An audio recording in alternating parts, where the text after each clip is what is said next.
Ladies and gentlemen, the Palace Press Officer, Undersecretary Claire Castro.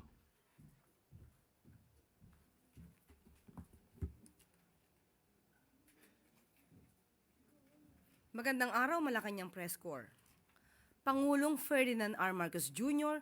tuloy-tuloy ang pagsulong sa mas malawak at mas malapit na serbisyong pangkalusugan para sa bawat Pilipino. Sinisiguro ngayon ni Pangulong Marcos Jr. na magpapatuloy ang trabaho ng buong puwersa ng pamahalaan upang mas lalo pang mapabuti, mapalawak at mapalapit ang mga serbisyong naglalayong bantayan ang kalusugan ng mamamayang Pilipino. Binisita kaninang umaga ng Pangulo ang Cebu Provincial Hospital, Balamban upang personal na ipaabot ang 5 milyong pisong tulong pinansyal para sa pagpapabuti ng mga pasilidad ng ospital. Kasama rin dito ang 20 wheelchair at mga gamot. Namahagi rin si Pangulong Marcos Jr. ng tig-iisang X-ray machine at portable ultrasound para sa Cebu Provincial Hospital, Danao City, Cebu Provincial Hospital, Bogo City, Daan Bantayan District Hospital, at Juan B. Dosado Memorial Hospital. Malapit sa puso ni Pangulong Marcos Jr. ang mga Cebuano, kaya naman ilulunsad ng Pangulo ang Guaranteed and Accessible Medications for Outpatient Treatment o gamot program upang mas mapalawak ang access ng mga Cebuano sa mga kinakailangang medisina. Sa ilalim ng 2026 budget, binigyan diin ni Pangulong Marcos Jr. na naglaan ang pamahalaan ng 17.39 billion pesos para sa pagpapatupad ng zero balance billing sa mga DOH hospitals at mga local government hospitals.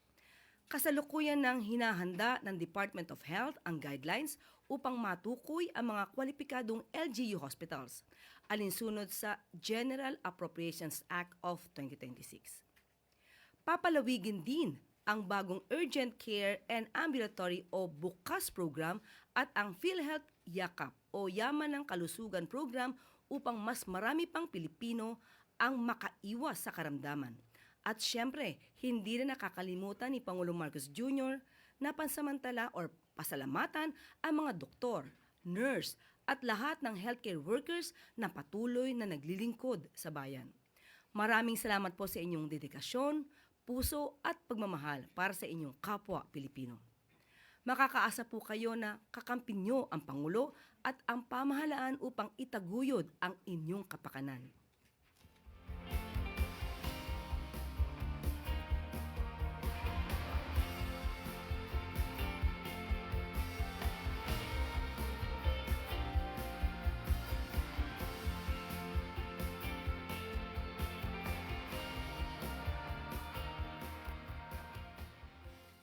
Ngayong araw ay makakasama natin si DICT Secretary Henry Aguda upang bigyan tayo ng impormasyon tungkol sa integration ng blockchain technology at national budget. Magandang umaga po, Sec. Henry. Magandang good morning po, Yusek Claire, sa ating mga kaibigan sa media at saka mga kababayan po natin. Sa ngalan ng DICT, isang mainit na pagbati po sa lahat. So nandito po kami ngayon para ibahagi ang isang critical na hakbang towards digital governance. Ito po'y pagtugon sa utos po ng Presidente na gamitin ang digital technology para magkaroon ng mas mataas na tiwala ang taong bayan sa gobyerno. Ito naman po'y tinulak din po ni Speaker at saka ni Senate President at ang kagandahan po nito, whole of government approach na po ito. Kaya ito po, masaya ko pong sinasabi, ang Pilipinas ang unang legislative body sa Asia na gumamit ng blockchain para sa national budget at unang bansa sa mundo na may fully on-chain national budget po. So, first in the Philippines. Ibig sabihin, ang pera ng taong bayan may permanenteng digital na resibo. Hindi pwedeng palitan, hindi pwedeng dayain. Hindi lang tayo sumabay, nag-leapfrog po tayo. Habang ang ibang bansa ay gumagamit lamang ng blockchain sa mga portions of their budget, ito pong taon na to, matatapos ang taon, na ang Pilipinas ang maglalagay ng buong budget cycle sa isang tamper-proof system. Wala pang bansa na gumawa nito. Mula approval, paggastos, disbursement, hanggang reporting. So simula po yan sa 2026 General Appropriations Act. Magkakaroon na po ng Digital Seal of Truth. Isang opisyal na kopya na pwedeng i-verify sa kahit sino, kahit kailang taon na ang lumipas. Sabi nga nila sa 2026 budget, meron na pong forever. Forever na po niyong masusuri yan. Ito ang Digital Bayanihan Chain ng DICT kasama ang Kongreso at DBM po. Isang sistema na nagsasabing ang budget ng bayan ay malinaw, totoo at hindi nabubura ng panahon o politika. Marami na tayong transparency sites. Marami na pong nagawa yan. Dumadaan ang budget sa maraming opisina, maraming versions, iba't ibang sistema. At pagkalipas ng ilang taon, mahirap ng patunayan kung alin ang tunay and final official copy na naaprubahan po, whether sa Kongreso o sa Eksekutiba. Meron pong visibility, pero ang problema po, nasaan yung long-term traceability? Yun yung medyo kulang. Ang sagot po, blockchain bilang integrity layer o watchdog ng gobyerno. Kasi yung blockchain po, ipapaliwanag din po mamaya ng ating kasama si Yusek Dave Almirol, pwede pong ma-access ng publiko yan. Pwede pong ma-access ng mga Citizens Action Group para malaman nila kung paano yung gastusin ng gobyerno. Hindi lang ipinapakita ang impormasyon, iniingatan din niya ang katotohanan. Walang iisang system o tao ang may hawak ng katotohanan. Lahat po tayo. Baga, para pong transparency server sa kapanahunan po ng eleksyon, kung naalala nyo. Lahat ng pagbabago may bakas o may traceability. Kahit sino pwedeng mag-verify kasi available to the public. Kahit ilang administrasyon na ang lumipas, hindi lang short-term visibility yan. Generational na po yan. So ano po ba yung ginagawa ng sistema? Hindi na po ito bago. Ang proseso ng pag-aaproba ng budget, ang papel ng Kongreso, DBM at COA, ang decision making, walang dagdag na gastos, lahat po yan nandun sa blockchain and sinisigurado po yan. Ano ba ginagawa nito sa blockchain? Binibigyan ng permanenteng digital proof ang GAA or General Appropriations Act.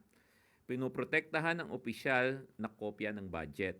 Tinitiyak na ang kasaysayan ay hindi nabubura. Alam niyo po, yung budget po, isang batas yan. So, marami pong nag-usap para mabalangkas yung batas. Part of history na po yan. Ayan po ay nakadokumenta na sa blockchain. At ang katotohanan ay hindi napapalitan. Hindi nito binabago ang gobyerno, pinapatibay nito ang tiwala. Hindi lang digital ang budget, digital na rin ang paninindigan sa katotohanan.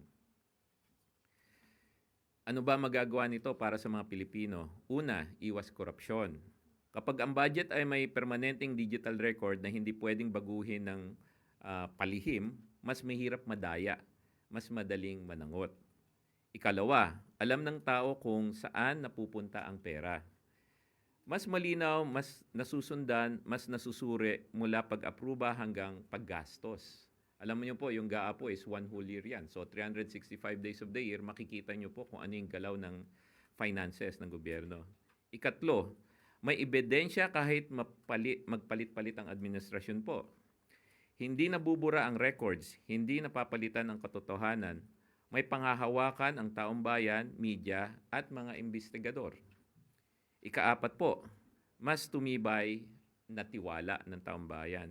Kung sigurado ang tao na totoo ang datos, mas nagtitiwala sila sa proseso, mas nagtitiwala sa institusyon, mas nagtitiwala po sa gobyerno. Kung hindi na nadadaya ang budget, wala nang lusot ang pagnanakaw po. Digital governance na ramdam po ng tao. Mahalaga din pong sabihin na ang ginagawa natin ay para sa pang-araw-araw na karanasan ng Pilipino.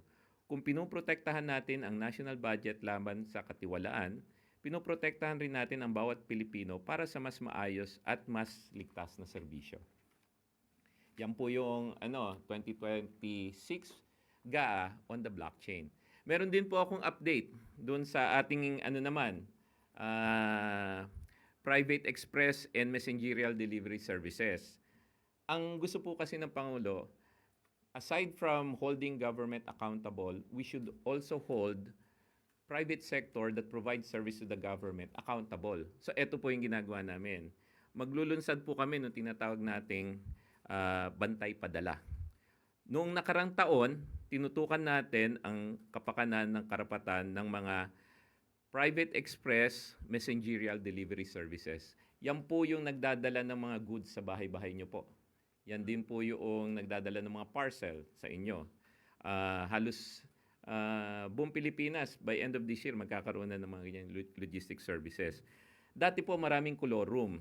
Ang ginawa po ng PIMEDES, nandito po si Director Carlos, kung matatanong nyo mamaya ng detalye, 10 lang po nakaregister na logistics provider. 56 na po ang nakaregister kasi nagbigay po tayo ng amnesty sa mga color room. Panawagan po doon sa 7 na natitira na lang, mag-register po kayo. Madali naman mag-register, punta lang po kayo sa DICT website. Kaya ilinunsad ng DICT ngayon naman ang Oplan Bantay Padala bilang isang public monitoring portal para sa mga reklamo laban sa courier at delivery services po. Kung nawawala yung parcel nyo, nasira yung parcel nyo, o nagbayad kayo tapos walang dumating na parcel, pwede nyo pong i-escalate sa DICT. Bakit po ito mahalaga?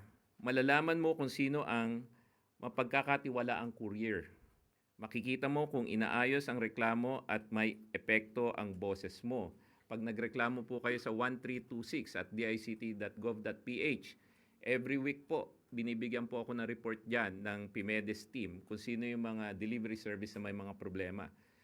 Down to the specific problem po. At marami na pong naayos naman. Meron nga isang courier service dahil doon sa pakikipag-ugnayan namin, nakita nila marami silang reklamo, nag-launch po nung kanilang insurance parcel. So para wala na reklamo, pag nawala yung parcel nyo, may insurance ka, hindi na kayo magre-reklamo, nabayaran na yung parcel nyo. Yung iba pong mga agency, yung iba pong mga courier service, baka gagayahin na rin po yan. Mas ligtas po rin yan kasi yung mga riders po, i-register na natin para kung sino-sino man po yung pumapasok sa lugar nyo na nagdi-deliver, alam nyo na authentic na nagdi-deliver po siya. Nalalaman din po namin sino yung madalas na irenereklamo. Sila naman po yung nakikipag-ugnayan kami at naayos naman po yung serbisyo. Nung Pasko po, nagkaroon po ng malaking improvement do sa delivery service. Malaki yung volume, mas kumonti po yung mga reklamo. Hindi ito laban po sa negosyo. Laban ito sa serbisyo na pabaya sa tao. Kapag may open data, may accountability. Kaya makikita nyo pa doon sa website natin yan. Kapag may accountability naman, gumaganda po ang serbisyo. Siguro mag-update na rin po ako doon sa isa rin naming linunsad para mag-improve yung service sa tambayan, yung Oplan Bantay Signal naman. Ganun din po, yung signal sa internet ay mahalaga rin po sa atin, di ba? May infrastruktura na tayo pero hindi pantay ang kalidad ng internet sa buong bansa. Sa Metro Manila mas mabilis, sa labas ng Metro Manila medyo mabagal. Sa Oplan Bantay Signal, tayo po ang pulis na nagbabantay ng serbisyo. Tayo po. Tayo mga mamamayan. Kaya makita nyo doon sa datos natin, 600,000 na po sa inyo ang nagpadala ng signal quality doon sa area nila. Dahil dyan, alam natin na nag-improve po yung internet service natin sa bansa. Pero malayo pa yung kailangan natin marating. Kailangan doblihin natin yung mga speeds na nakikita nyo dyan. Yung average latency o yung bagal, dapat makalahati po yan. So, sabay-sabay po natin babantayan yan. Dahil dito, kapag mahina ang signal, mag-speed test lang gamit ang Ookla Speed app. Libre po yan. Wala kayong babayaran dyan. Ipadala ang resulta sa 1326 at dict.gov.ph. Pwede ring tignan ang status ng ulat sa portal, sa signal mo, boses mo. Kamakailan po, nagkaroon po kami ng coordination sa isang telecoms company. Baka alam niyo na yan, di ko nababanggitin. Doon sa Facebook lumabas na may isang syudad na nagreklamo sa serbisyo nila. Immediately po, nag-usap po kami. By January 12, naayos po yung mga problema. So ganyan po ang kagandahan kapag whether budget man yan, o kaya status ng courier service, o kaya status ng internet, basta it's available to the public at nakikita ng public yung kalidad ng serbisyo, ay nakakapagtulungan po tayo. Yan po ang digital bayanihan. Closing statement ko na lang po. Ang blockchain sa 2026 GAA at ang mga digital monitoring initiatives ay hindi para magmukhang high-tech ang gobyerno. Hindi po yan. we're not doing technology for technology's sake. Ginagawa natin ito dahil utos ito ng Pangulo at higit sa lahat dahil ito ang ating tungkulin sa bayan. Para sa bawat Pilipino, upang ang katotohanan ay malinaw, ang pondo ng bayan ay tapat at napangangalagaan at ang serbisyo ay tunay at nararamdaman po ng tao. Ito po ang Digital Bayanihan in Action. Gobyerno at mamamayanan magkasamang nagbabantay para sa mas maayos, patas at mapagkakatiwalaang serbisyo, government man o private po. Mula budget hanggang padala hanggang signal, iisa ang layunin. Walang Pilipinong maiiwan at walang katotohanang matatabunan. Ito ang diwa ng bagong Pilipinas, isang bansang may malinaw na direksyon, matatag na pamumuno at nagkakaisang mamamayanan. Yan po ang briefing ko for today at Yusek Claire, we're open for questions kung meron pong tanong sa mga kaibigan natin. Para po sa unang katanungan, Samuel Medinilla, Business Mirror. Good morning, sir. Good morning. Una po, tatanong namin kung magkano po yung ginastos na budget ng DICT for that blockchain technology at saka kung sino po yung mag-ooperate. Is that under a third-party company or DICT po? Actually, magandang katanungan yan. Una, walang ginastos. Meron po tayong nakuhang grant from a private sector. Ngayon po, yung blockchain na in-implement po is through a third party and it's going to go to a public chain. Ngayon, may mga katanungan po tayo. Ano ba difference ng public chain at bakit hindi ang ginawa sa chain lang ng Pilipinas?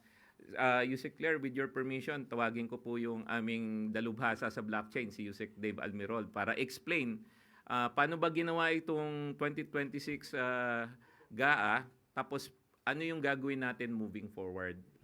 Yusek Dave? Magandang umaga po sa ating lahat. So, ang ating pong gamit po ngayon ay public blockchain, pero nagsanib puwersa po ang tatlong ahensya na buuin na rin po ang tinatawag po na consortium blockchain. Ibig sabihin po to, pagmamayari natin ng node, hindi lang tayo powered by any third party in the future. No? So, ang DBM, ang DICT at COA ay bubuo na po ng pagmamayari na po nating nodes. Pag sinabi po nating nodes po ito po ay pagmamayari po ng gobyerno. Pero ito po ay pwedeng i-power pa din or integrate pa din yung tinatawag na blockchain pa din or yung tinatawag na public blockchain para may access pa din po ang ating mga mamamayan. Yung mga IT company pwedeng integrate yan, pwedeng bantayan yan. So isa po sa sinabi ng ating mahal na sekretary kanina na hindi lang po tinatawag po ito ng accountability at transparency, may traceability po ito. No? So elaborate ko lang po kung bakit po napaka-importante itong blockchain na ito dahil hindi lang po ito basta-basta na para lang magkaroon lang ng high-tech lang tayo. Hindi po ganun, no? Ito po ay tools talaga na ma-simplify ang mga bagay-bagay. So, example po, no? Instead po na mag-enter ka pa ng data ng paulit-ulit, imagine mo, ilang ahensya kailangan magpasok ng datos, no? Sa napakaraming mga datos sa mga servers pa natin. Pag pinasok po sa blockchain, once lang yan. Pag nagpasok dyan, kita lahat ng government agency. Ibig sabihin, mawawalan na po yung repetition. Mawawalan na rin yung doble-doble at repetitive gastos. So, ang laki po ng matitipid po ng blockchain. At the same time, libre po ito. Ito pong ginawa po ng DICT at meron pong tumulong po na private entity para po ma-set up ang tinatawag po na public blockchain. Pero hopefully, before the end of the year or early next year, malunsad na po natin yung consortium blockchain. 3 nodes po ito. Ibig sabihin, para pong 3 transparency server na meron po ang DICT, meron po ang COA, meron din po ang DBM. So pag nagpasok ng budget po data ng DBM, kita po agad-agad yan ng DICT, kita rin yan ng COA. Pag may nagpasok naman po ng report, halimbawa inaward itong project na ito kay halimbawa contractor A, kita rin po ng 3 server po yan. At sinabi doon, bayad na itong project na ito, kita rin po yan. 30% done na yan. So wala na pong ghost project dito, mababantayan po natin po ito. No? Aside po sa makakatipid ng gobyerno, masisimplify na rin po natin yung mga government services. Umpisa pa lang ho ito. Iunahin natin ang budget para po sa blockchain the budget project natin, pero po hindi po ito magtatapos dito. Iba-blockchain din natin ang mga government services. Isa din po ito sa tools para mawalan na yung mga fake data natin, yung mga fake IDs natin. Alam nyo po, kapag nagpasok ka ng datos dapat walang pwedeng gumamit ng dato mo ng ibang tao, di ho ba? So, kung mapapansin niyo po, kapag gamit niyo pong eGov app, in fact po, may Node 1 na po tayo sa eGov Super App. Meron na po tayong blockchain enablement po doon. Magugulat ka, makikita mo yung national ID mo, di ba, sa eGov. Makikita mo rin yung senior citizen mo kung ikaw ay 60 years old or above ka na. Makikita mo rin yung PRC license mo kung ikaw ay PRC license holder. Makikita mo rin yung PhilHealth mo, yung TIN number mo, yung driver's license mo. Magulat ka, ba't wala na akong ginawa? Hindi ako pumila. Hindi ako pumunta ng LTO, hindi ako pumunta ng NCSC for a senior citizen, hindi ako pumila ng PhilHealth, hindi ako pumila kung ano-anong agency. Nasa bahay ka lang, ba't na-access mo ang data mo? Ang blockchain technology po ay tinatawag po na once-only policy. Ibig sabihin, pag pinasok yung datos mo sa isang ahensya, dapat yan hindi mo na uulitin pa sa ibang ahensya. Imagine niyo po yan, kung ilang bilyon-bilyon po ang matitipid natin, hindi lang sa proseso, hindi lang po sa mga infrastruktura, hindi lang sa napakaraming mga contractors, at makakatipid din po tayo dyan sa mga ginagawa ng taong bayan. Instead po na pumila pa sa iba-ibang agency, instead po na every time na pupunta ka sa agency, mag-fill up ka ng sangkatutak ng mga documents. Moving forward, using blockchain, pag pinasok mo ang datos mo once, dapat automatic yan sa lahat ng ahensya. Ayan po. So, yun po yung pagkaka-explain po natin po. Kaya napaka-importante po ang ating pong blockchain technology na ma-implement natin. Thank you. Po si Yusek Dave. Fresh na fresh po kami from our stint in Abu Dhabi at saka Dubai. Follow-up lang po. Yes. Bali, magkano po yung grant na nakuha ng DICT to develop the blockchain technology? At the saka kanino pong galing na private company? The grant didn't go to the ICT. So we partnered with a company called Bayani Chain, and they were the ones who did the work for us. Yung amount po, I don't know, siguro substantial din siya. A few million pesos din po siguro yon. Ang agreement naman namin sa kanila is, once it's done, at no cost to the government, we can migrate it to another chain po. And kung ang concern nyo na lang, cybersecurity, pinasadahan naman po ng cybersecurity team natin yan, tsaka data privacy team. So, hindi po nila maaangkin yung data na mailalagay doon. Bali, may na-mention rin po na i-expand yung, yung blockchain to cover other government services. Kailan po kaya expected ma-roll out yung expansion? At saka, may na-mention din po na savings, supposedly, na magagawa. May estimate po kaya ang DICT kung magkano yung masasave ng government because of this technology?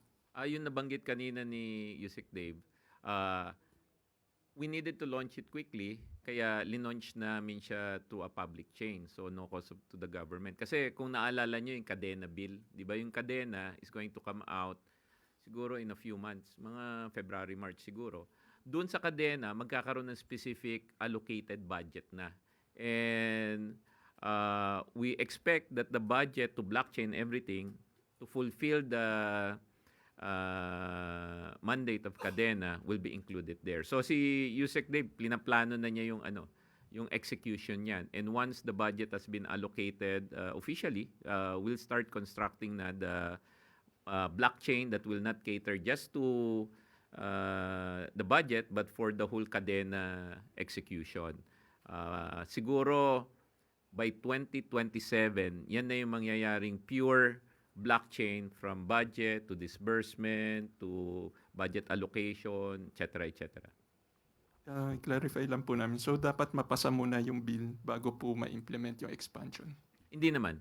Yung expansion naman ngayon, there are things that we're now putting into the other systems of government. Like yung sa eGov app, pag makikita nyo po, meron ng parang blockchain yon, may eGov chain na yon eh. Pero syempre, we didn't anticipate the requirements of Kadena, dahil malaking requirements ng Kadena. We will have to get separate allocation for budget for the implementation of the whole Kadena. Hindi naman po namin naisama siya dun sa 2026 budget namin eh. Last na lang po. Bale, i-recommend po ba ng DICT na masama sa priority legislation yung Kadena bill? At saka i-follow up ko lang po kung magkano yung savings na estimate ng DICT.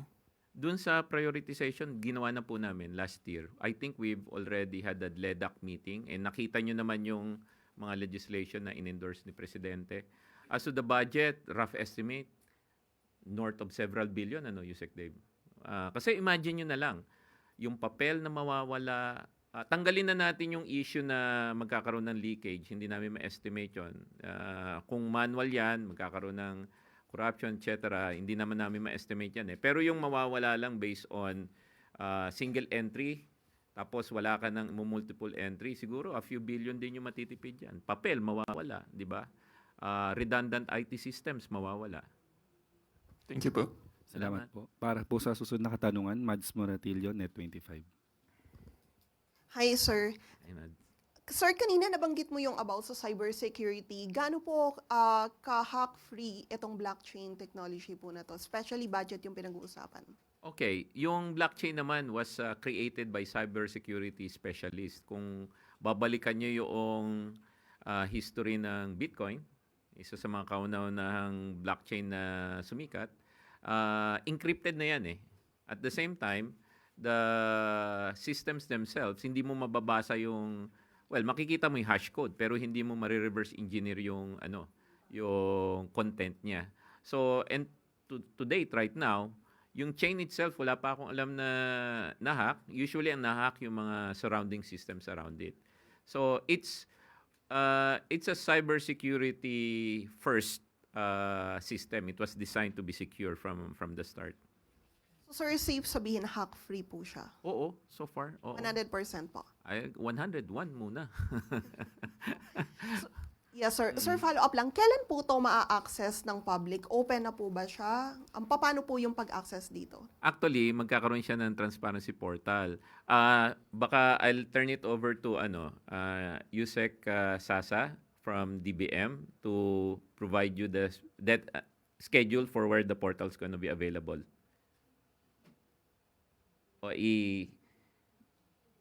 Today daw. Today. Ayaw na niya umakyat. Today na daw. Today it will be available. Anong URL niya? Pakita mo lang yung URL.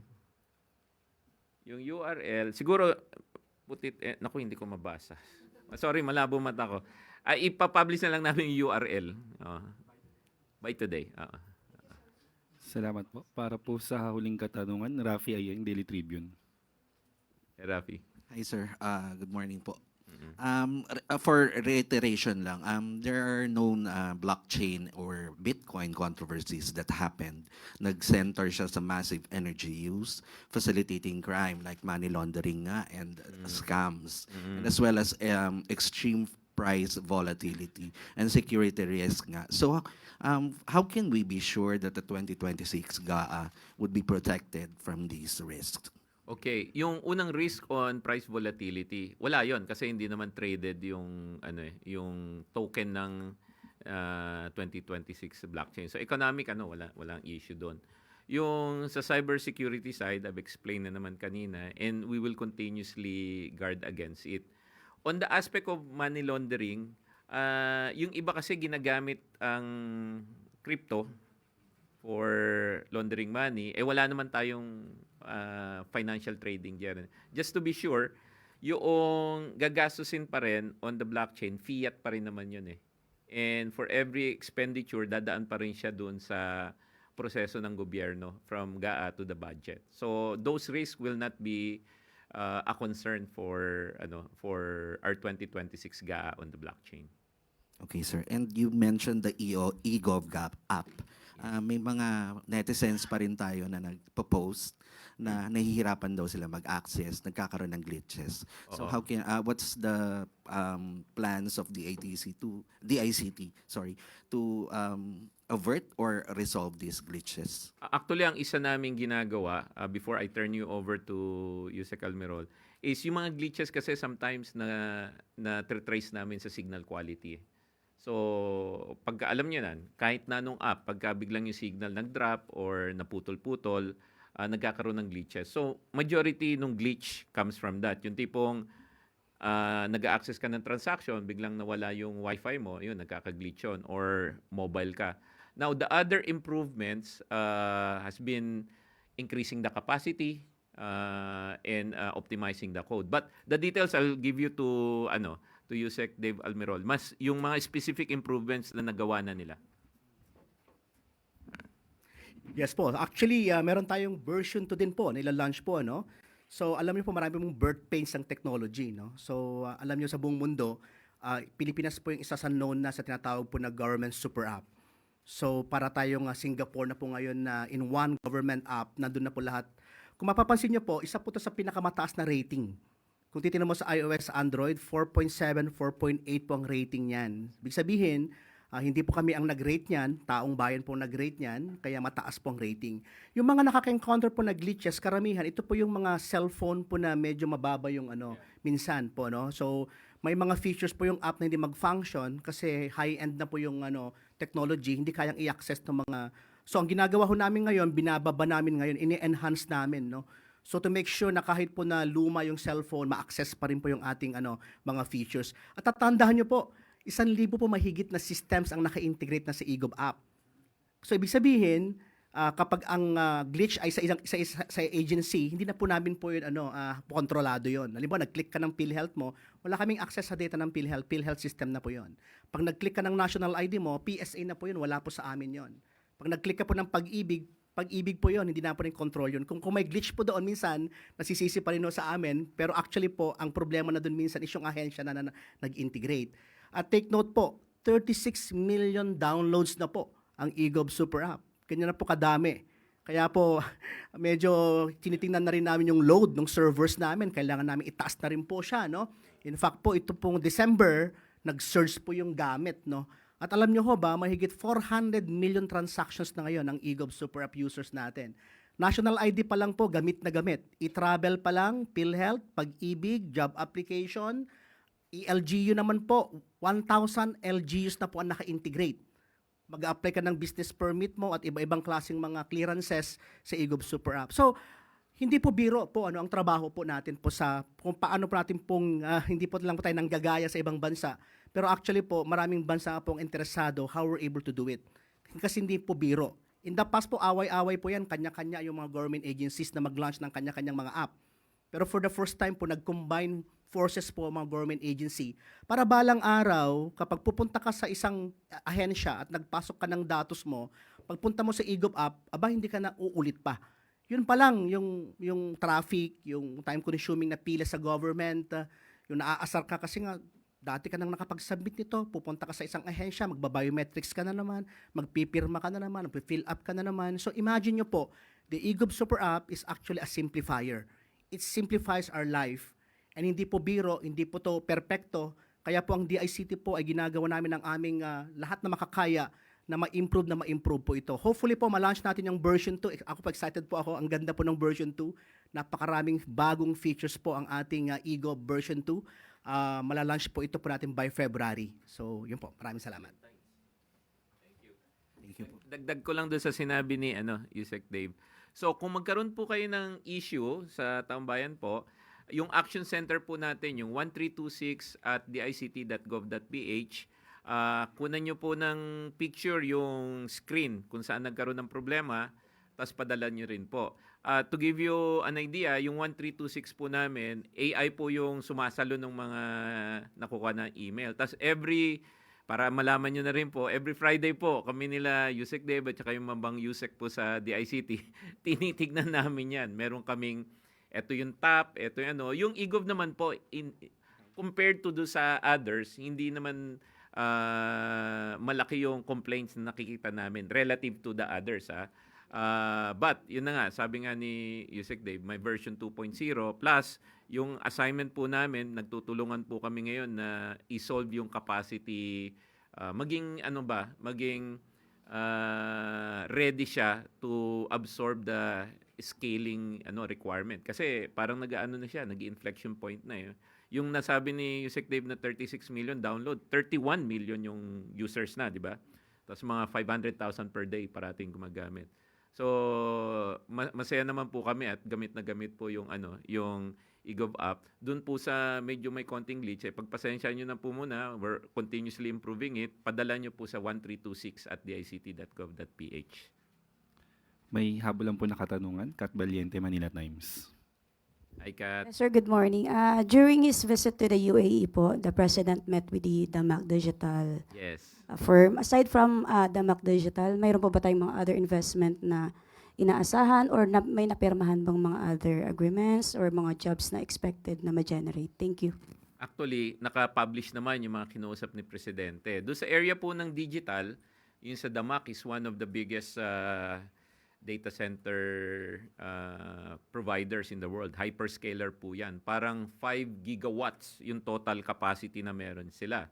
Para makuha nyo po in perspective, ang Pilipinas po na sa mga 180 megawatts lang ang data center. Ang Singapore na sa mga 1.4 gigawatts.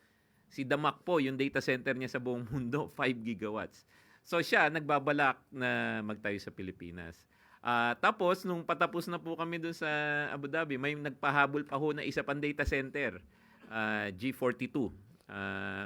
Taga UAE rin po. Sila nagbabalak na magtayo rin ng another data center. So kung titignan nyo po yung Pilipinas, dahil patapos na po tayo doon sa National Fiber Backbone, isa po yan yung sa lagi namin sinasabi ni Presidente sa mga potential investor. Nung nakita nila yung fiber backbone natin from north to south, so kung bansa ka sa north, bansa ka sa south, naka-wrap around na yon, di ba?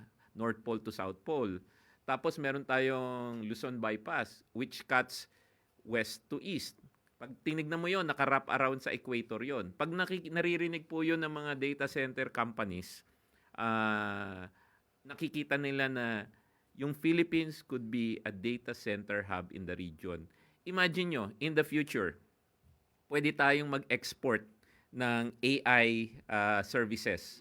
Kasi yung AI, pag kinukonsume mo yung AI, parang utility na rin yan. Binibilang nila yung mga tokens na ginagamit mo. Kung yung mga data center na sa Pilipinas, parang tayo nag-export na ng technology. Kaya yon, exciting po. Marami po tayong data center locators na excited to come to the Philippines. Sir, pwede po namin malaman kung magkano expected investment dito sa G42 and saan po possible na itatayo? Oo. So, rough lang yung sa G42 is around 300 to 500 million usually. Spread over 3 to 5 years. I think yung kay Dimac, wala kami nung final but I think it's north of 1 billion eh. Again, those are initial numbers. Marami pa silang kailangan gawin. They have to come to the Philippines, check the availability of land. Ang data center kasi kailangan mo rin ng power, kailangan mo ng water. Yung connectivity medyo solved na sila. Wala tayong problema. Marami kayong international subsea cable na papunta sa Pilipinas, north, south, northeast, southwest, lahat. Marami eh. Yung National Fiber Backbone nandun na. So connectivity is the least of their issues. So right now, it's just locating where you have the best power and you have the best access for water. Salamat po. Yun po ang huling katanungan mula sa Malacanang Press Corps, Yosek. Pero bago po natin pakawalan si Secretary Henry, may katanungan po tayo. Since meron po tayo, nilunsad po natin to, mas madali na po ba ma-access ng ordinaryong Pilipino at i-verify yung GAA? Oh yes, definitely. Definitely. Paano po nilang gagawin yun? Well, pwede kayong pumunta doon sa portal na ilo-launch today, tapos pagdating nyo doon sa portal, makikita nyo na. Tapos ang kagandahan yan, pwede mo nang lagyan ng AI. Yung AI, pwede mo nang tanungin. Ang problema po, hindi tayong lahat sanay magbasa ng accounting diba? Ng mga budget. So pwede ka na magtanong doon. Ano ba dito sa items ng GAA ang overpriced, for example? O ano dito sa provision ng GAA ang magseserbisyo sa lugar ko? Yon. So pwede ka nang mag-interface through natural language. So kaya ito rin yung gusto ng Pangulo kasi para mas yung transparency. Oo, alam mo, Yusek Claire, kung makikita mo, si Pangulo talaga ang pioneer nito sinimulan niya doon isumbong mo sa Pangulo website. Tapos sinunod niya yung sa transparency portal ng DPWH. Tapos ngayon, lahat ng mga agency halos na ng transparency portal. So, yun naman talaga yung vision ni Presidente. At saka nakita mo, siya pa nga nag-demo, di ba? Well, anyway, maliban dyan, Sec. Henry, marami na rin kumakalat na viral na video na mapanira sa gobyerno. na alam naman natin at makikita natin na AI generated at peke at ang nais lang ay siraan ng gobyerno. Meron po tayong nakita, hindi ko po alam kung ito'y napanood nyo.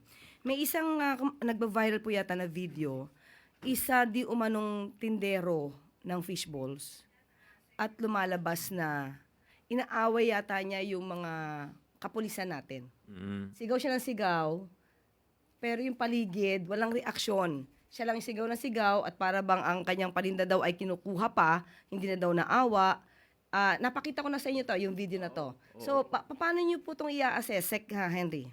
Well, una, visually, malalaman mo kung fake pag tinignan mo, makikita mo fake talaga Like yung mga text, medyo gibberish siya, di ba? Doon sa mga signage, tignan yung mga signage. Ang AI kasi hindi magaling sa text Kayo rin, pag trinay nyo ang ChatGPT, magpagawa ka ng video, sometimes yung mga text mo may mga misspelling. Ano na yun? Clear indication na yun na AI yun. Tapos yung mga emotion ng mga tao. Di ba? Parang, minsan sa AI, lahat sila nakangiti, pare-pareho. Minsan lahat sila malungkot, pare-pareho. Parang masyadong unnatural na yun. Tapos yung mga maliliit na bagay doon sa mga prutas. Iba-iba yung hugis. Alam mong pinagdikit-dikit lang. Yun po, doon sa public po, malaking problema po ang deepfake, lalo na sa paggamit ng AI sa mga ibang bansa. Kung nakita nyo yung nangyari kay Grok, di ba? Si Grok, AI na galing sa US, pinagbawal across Europe. Checkan nyo na lang po kung ano yung controversy doon. Kasi nagkakaroon na ng mga deepfake na yung sa kanya nga, mga bata yung ginamit So maingat po dapat tayo doon sa mga lumalabas. Ang sa akin, ang rule of thumb ko, Yusek Claire, pagka yung video hindi from a trusted source, wag nyo nang pansinin. Pwede nyo pansinin, pero take it with a grain of salt. Kasi ang dami na ngayon mga deepfake. In fact, plug ko, maglalabas nga ako ng article sa isang newspaper, an op-ed, talking about we need to clean the internet now. Kasi marami na pong toxic content, especially with the advent of AI. Hindi mo na alam kung ano yung totoo at hindi. Isa pa po, Sec Henry, ganito sa may mga findings ang iba na marami na daw mga accounts na gawa sa ibang bansa at ang purpose ay siraan ng gobyerno at iangat ang Manchurian candidate nila. Natitrace nyo ba to at ano yung ginagawa ng DICT dito? Alam mo, hindi lang po DICT, Yusek Claire, CICC at saka NTC. Araw na araw na lang po na ginawa ng Diyos, makikita namin yung mga, tawag namin dyan, mga illegal activities on the internet. Hindi lang naman sa politika yan Ginagawa rin nila yan for online illegal gambling, OSAIC, madami po. So, araw-araw naming ginagawa po yan. Verified po yan. Kasi, yun na nga yung reason kung bakit sa Kongreso marami pong bills na pending na gustong bigyan ng additional powers ng CICC for active takedown. Ngayon kasi, Yusek Claire, kahit na nakikita namin, makikipag-ugnayan kami sa mga social media platform. Tapos yung social media platform naman, in fairness to them, nakikipag-cooperate naman sa amin, revenue po sa kanila yan. Kaya sila hindi magmamadaling i-take down yan hanggat wala po daw batas. So pag dumating na po yung bagong batas niyan, kahit na nasa labas pa yan o nasa loob ng bansa, mabablock na po namin actively yan. Kaya marami po talaga, Yusek Claire, and we really need as a nation to be aware na that is an evil we need to clean out of the internet. Anong bill po yan na nakapending? Nakapending na po ba yung bill na yan? Marami. Oo, marami. Ano yan, hindi ko ano yung specific number, pero nandyan yan yung mga tipong anywhere from regulating the age of minors to go on the internet, anywhere from trying to come up with a digital safety act, and specific yung platform dapat ma-regulate dito. Kasi yung mga platform po, wala pong opisina. May opisina sila dito pero hindi sila incorporated sa Pilipinas. Kaya ang hirap ng cross-border enforcement Nakapending yan. And kami, sinusuportahan po namin yan. We provide technical assistance to legislature to craft the necessary bills and laws. O di ang panawagan natin, bilisan po sana ito. Ay, nagmamadali po kami. Ayun po Alam niyo pala. po, ang AI wag nating i-underestimate. Ang AI could change the course of the country in terms of economic development. At the same time, if we abuse the use of AI, it can also create a lot of unproductive discourse. Kaya yan ang mga dapat linalagyan ng magandang harmonized regulation. Kasi isang bagay na pwedeng maging positive at maging negative, dapat yan yung na-optimize natin for the good of the country lang. Okay, yun po, Mek. May kahabol na po na katanungan, Sir Ace Romero, Philippine Star. Ayun. Ay, Secretary, good morning po. Good morning. Yung mga kapitbahay natin, yung Indonesia, yung Malaysia, blinak na po nila yung pinanggit yung program kanina, yung GROK, dahil dun sa mga sexualized images. Oo. At yung kitang-kita po namin kahit sino nagagawa na yung mga ganong mga larawan, yung ibang mga kasama namin na edit na rin yung photos. tama. So, makipag-ugnayan ba tayo sa X kina Mr. Elon Musk with regard to these concerns? Kasi marami na ho yung nag-aalala kasi nga na-edit yung mga photos. Yung iba malaswa. Mm-mm. Ang sagot yan, oo. So, CICC is working na together with NTC to do the blocking of that one. Yan, OSAIC na yan eh. So, yan talaga immediate. Ang kagandahan lang sa Pilipinas, nung tinignan namin yung footprint ni Grok, medyo maliit. Ang talagang sikat dito, ChatGPT at saka Claude. But this week sigurado mariresolve na yan. So we will seek the blocking of that Yes. app. Oo. Oo naman. Oo. If not, malamang they're working on it kaagad eh. Kasi hindi na nga tayo kailangan humingi ng permission sa X o tumimbre sa kanila because of the content itself. Dapat na yan, block. Ang blocking lang, just to give you an idea on how blocking is done, hindi kami push button na pag prines namin, block na yan. Pag may blocking yan, all of the ISPs would have to initiate the blocking. Salamat po, Sec. Salamat po, Yusek. Okay, wala na pong katanungan. Maraming salamat, Sec Hendy Yusek. and Yusek Dave. Thank you po. Okay. Okay. Thank you.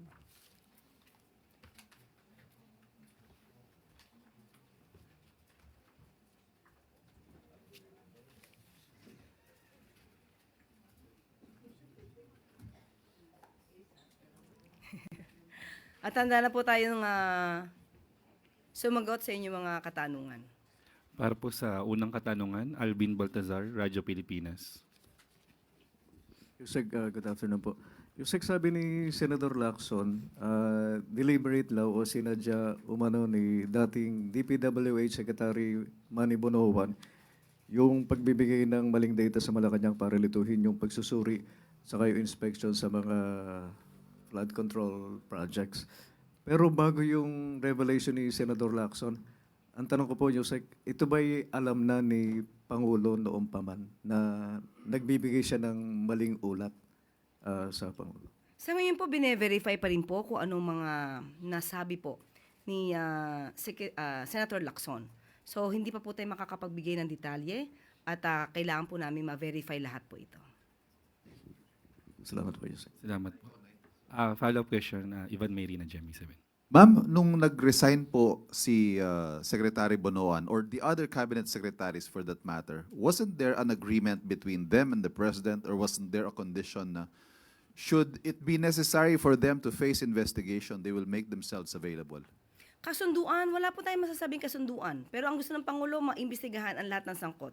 Kung sila man po ay sangkot, kailangan po sila imbestigahan. But wasn't there at least a commitment from the cabinet secretaries out of goodwill na should it be necessary, they will present themselves to be investigated? Kasi po, the reason I ask is because Secretary Bonoan promised to return to the country on December 17, I believe.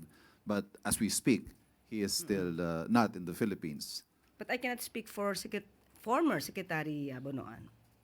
Hindi ko po alam kung anong mga sinabi niya at kung anong pinangako niya. At kailangan lang po siya talaga makabalik sa Pilipinas. And as for the other secretaries, ganun din po. Halimbawa ho, may mga ibang nag-resign po na cabinet secretaries or undersecretaries na nabanggit do sa video, for example, ni former Congressman Zaldico, na kung sila po'y, again, lumutang ang kanilang mga pangalan and then we later find out na nasa ibang bansa na pala sila. So wala na po tayong habol sa kanila. Hindi po. Meron pa rin po. Kahit sila nasa ibang bansa, hahabulin pa rin sila ng batas ng Pilipinas. At kung nakailangan silang sampahan ng kaso at kung may papakitang ebidensya, mananatili po silang akusado kapag hindi po sila bumalik sa Pilipinas. Ma'am, panghuli na lang po. Nabanggit niyo po dati na si Justice Undersecretary Cadiz ay nagbitiw nung nabanggit na po dito sa issue na ito. May impormasyon po ba tayo kung tinanggap ng Pangulo ang kanyang pagbibitiw? Wala po akong update sa ngayon. Sa ngayon, wala po tayong update. Again, the reason I ask is because he was cited at the Department of Justice just recently, as in 2026 na po. So I was just wondering if you had information, is he still reporting for work or did he just... Siguro po makakasagot po niya ng DOJ. Thank you. Another follow-up po, Alvin Baltasar, Radyo Pilipinas. Just a follow-up, Yusek. Yung unang presentation ni Pangulo doon sa kung saan inireveal niya yung mga status ng government projects, flood control projects, di po ba natin pa pwedeng mai-consider yun, Yusek, na confirmation doon sa sinasabi nga ni Senator Lacson doon sa status, since pinuntahan din naman ng Pangulo yung mga questionabling flood control projects at napatunayan niya na meron yung mga ghost projects, mga hindi tapos. Ano po yung ibig niyo sabihin? Kung merong maling report? Si Secretary Bonoan tungkol sa ghost projects? Hindi po ba nagpapatunay yun, Yusek, doon sa sinabi ni Senator Lacson na, tama nga yung sinabi ni Senator Lacson na tila nagkaroon nga ng maling pag-uulat. Mahirap pong i-generalize. Dapat specific po tayo kung anong project yung sinasabi. May mga pagkakataon po na discovery po mismo si Pangulo na may ghost projects at may mga anomalyang flood control project, yun po, verified na po yun.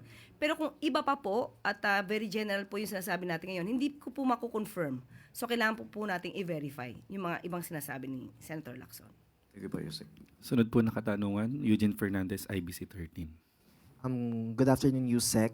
We understand that President already directed yung return ng money to PhilHealth last September, but right now, may we also get the reaction of the palace regarding group of lawyers and doctors filed criminal complaint against Executive Secretary Ralph Recto about the PhilHealth fund transfer during his time as Finance Secretary.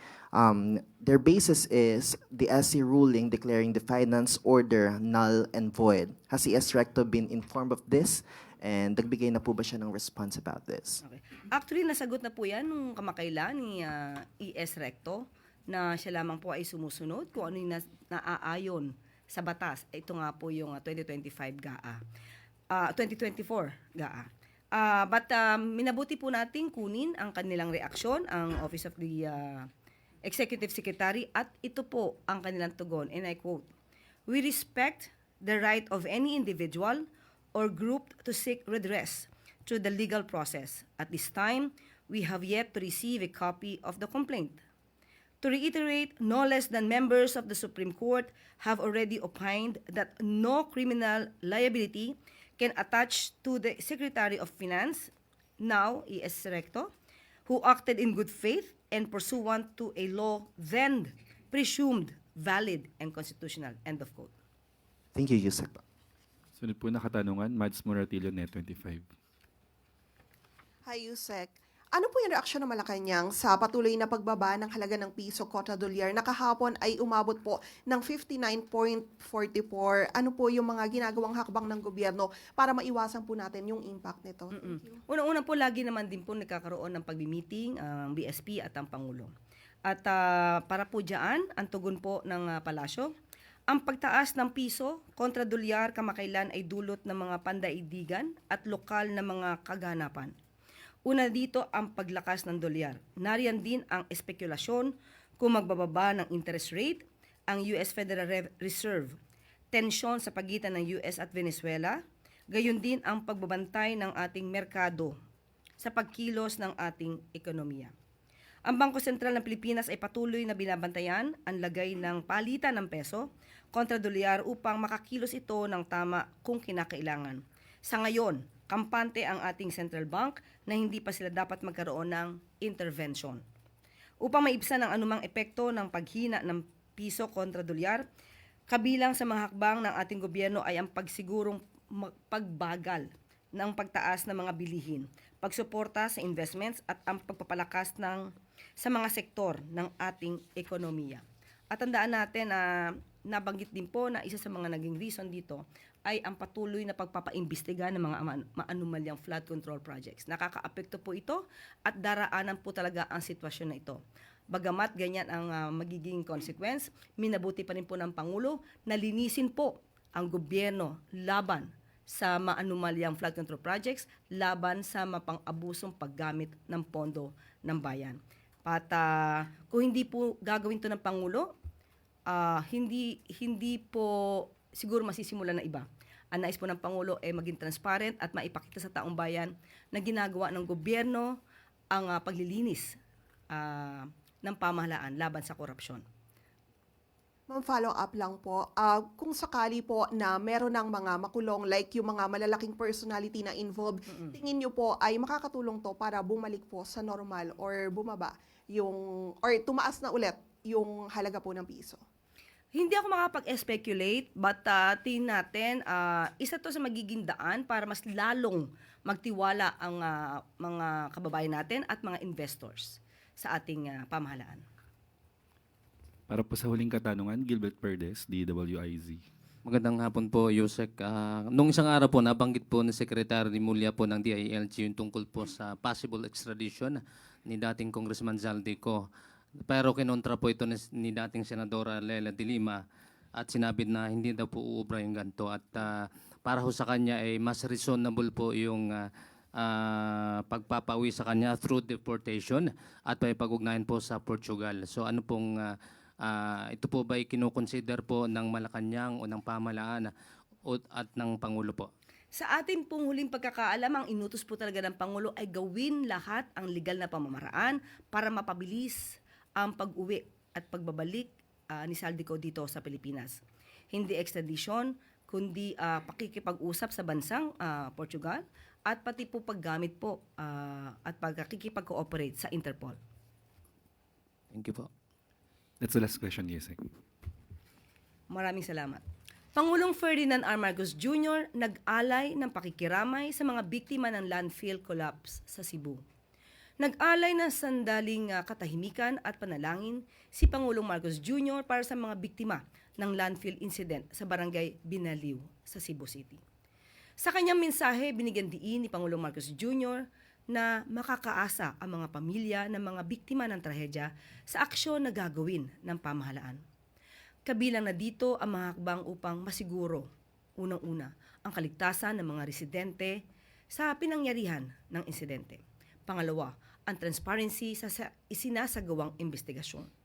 Pangatlo, mapanagot ang nasa likod nito. Pang-apat, at ang pagbibigay ng nararapat na tulong sa mga biktima.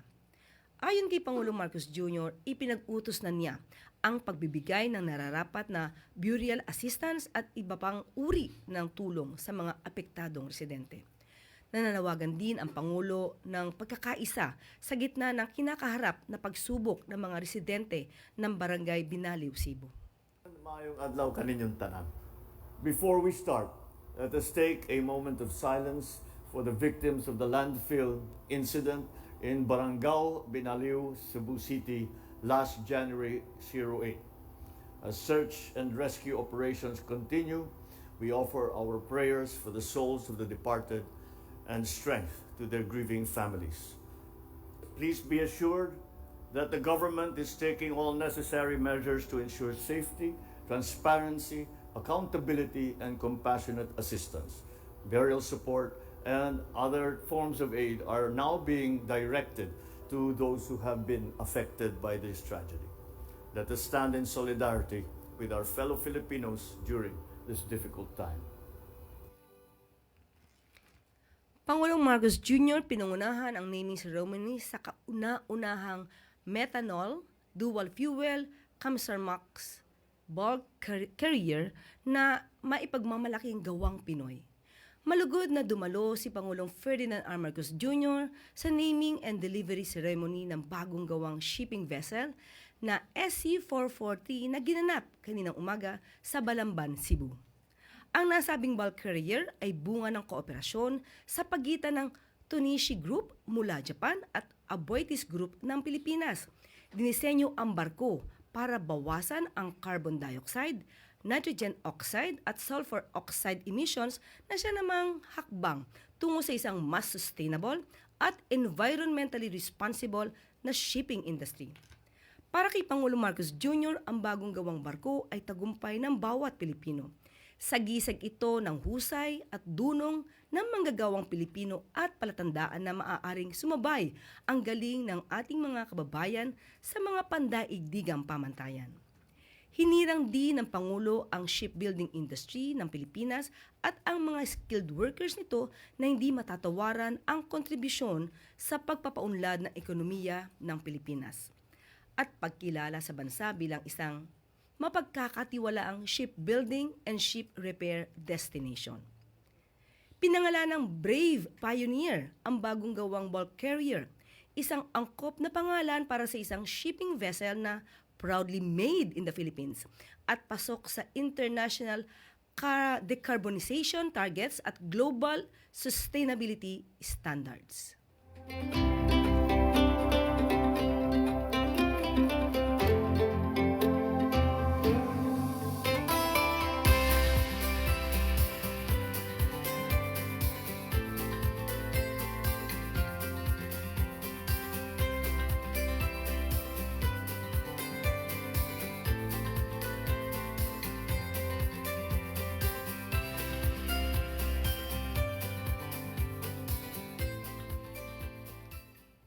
At bago tayo magtapos, likhang Filipino magbubukas na sa Rojas Boulevard ngayong araw. May permanenteng tirahan na ang mga maestro ng sining at kultura sa nakatakdang pagbubukas ng likhang Filipino exhibition halls sa Rojas Boulevard.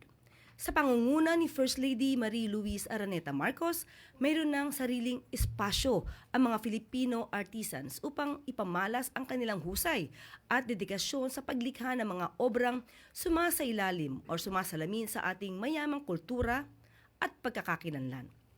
Mapa handicrafts, hobby, pagkain, muebles na yari sa kahoy o mga palayok at iba pang obra at aksesorya. Lahat ng ito ay tampok sa likhang Filipino Exhibition Halls. Ito'y nag-ugat sa paniniwala ni Pangulong Ferdinand R. Marcos Jr. at unang ginang Liza Araneta Marcos na karapat-dapat lang ipagmalaki ang mga obrang likha ng Pilipino. Ayon sa unang ginang, malayang maipapakita ng ating mga kababayan ang mga indigenous arts and crafts mula sa kani-kanilang rehiyon.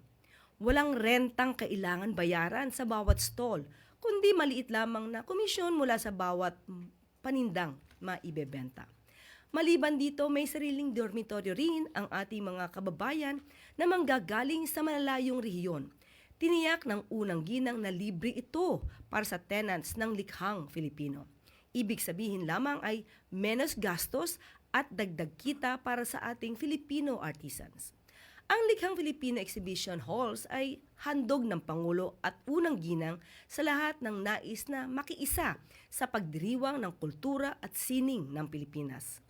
Ang pagbubukas nito ay sagisag ng pagpapahalaga sa mga maestro at kulturang Pilipino na kayang humarap na taas noo kahit kanino.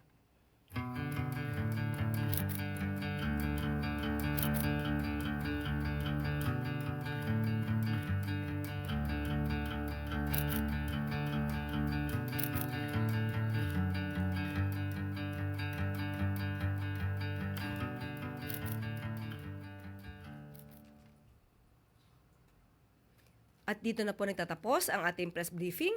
Magandang araw para sa bagong Pilipinas.